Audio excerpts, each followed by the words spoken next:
Hey, my friend Fred DeFalco. Hey, thanks for taking my call. I want to introduce you to Jared Yellin, and I want you to look at what he's doing. Thank you for even taking this 3, 4, 5 minutes and watching this. Go ahead, Jared. How you are fulfilling this and what you're doing. Yeah, Fred, thank you so much. And for anyone that's watching this, my invitation is let's get on a one-on-one call so I go way deeper with you and just explain how we're doing this and why we're doing this. But my background is I'm a non-tech tech founder, which means there's not an engineering bone in my body. I know how to write marketing copy and I know how to sell. And over the past decade plus, my team and I have built a portfolio of B2B and B2C SaaS companies. I have a very firm belief that the only way to reduce or even eliminate risk in an early stage software company is to take full operational responsibility. So our team becomes the engineering team, the marketing team, and also the back office team as well. On October 7th, as I'm sure you know, there was a war that began in Israel. And I'm a Jewish man raising a Jewish family. And I felt an immense and overwhelming responsibility to do something. But I'm not a passive supporter to anything. So I was trying to figure out where can I create the most significant impact. And I feel like it found me a little over 3 months ago from the time of this recording when I learned that there's thousands of early stage software companies in Israel right now that are in a dire and distressed state for all the wrong reasons. Founders and founding teams have been pulled into combat. And as a result, these businesses and really what I would call these dreams of these entrepreneurs have been put on ice. I've spoken to well over a dozen of these startups over the past few months to understand what are their goals, what are their desires. And that's what led to the birth of what we call Create Israel. Create Israel is a portfolio inside of my holding company called Create Holdings. And the way Create Israel is structured is it's an LLC. It's also an holding company. Inside of the LLC is a series of C Corps, and each US-based C Corp is what we use to acquire the assets of the distressed Israeli companies. The assets are source code, users, revenue, and brand. We move these assets into the US-based C Corp, so it's safe. We then take over the operational responsibilities like we always have engineering, marketing, and also back office. We issue meaningful equity from the US-based C Corp back to the Israeli entity. That's considered passive and non-dilutive for a period of time. We also pay cash on closing and have a very generous bonus structure in place as well that as we hit certain economic milestones, we have liquidity events for the founding team. That's the business side. My only unknown, because we've been doing this for years, just not specifically in Israel, was how do we finance it?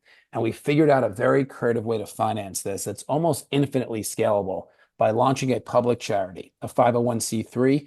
Fred sharing the website right here. It's called the Innovation Bridge Foundation. The mission of the charity is to bridge the innovation gap in distressed countries. Initially, we're only focused on Israel and then also in underprivileged and underrepresented communities as well.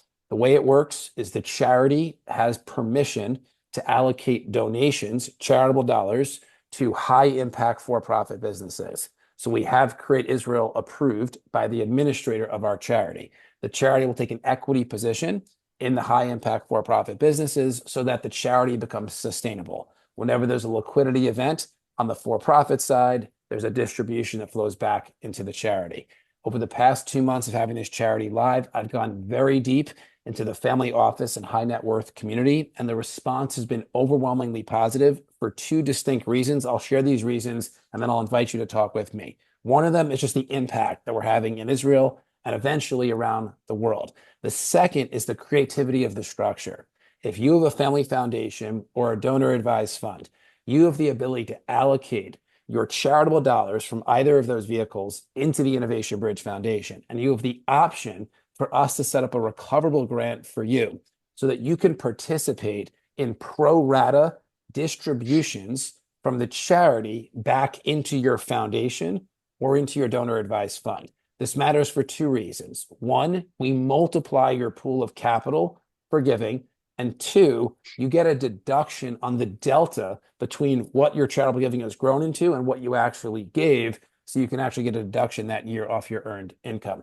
So it's a very creative structure. More importantly, it's a critical mission. And I would just invite you to schedule a time with me. I'll go very deep to explain how we're doing it, why we're doing it, and ultimately what the benefit is to you, your family, but most importantly, to these Israeli entrepreneurs and the Israeli economy as well. Thank you so much, Fred.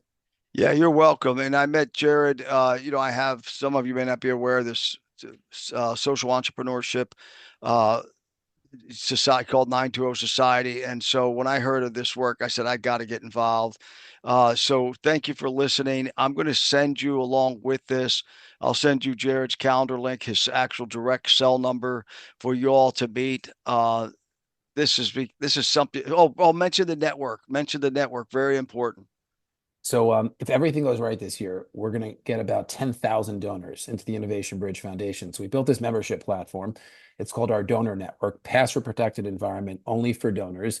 And when you log in, you're going to see what we call the impact dashboard. This gives you visibility into the companies, the stories, what we've learned. There's advisory opportunities that are available that are paid for or for equity. But in addition to that, there's a private section in the donor network which is for donors that are also accredited investors. And the reason we have this is because this is where we list companies that we've acquired that were once distressed. Now they're stable.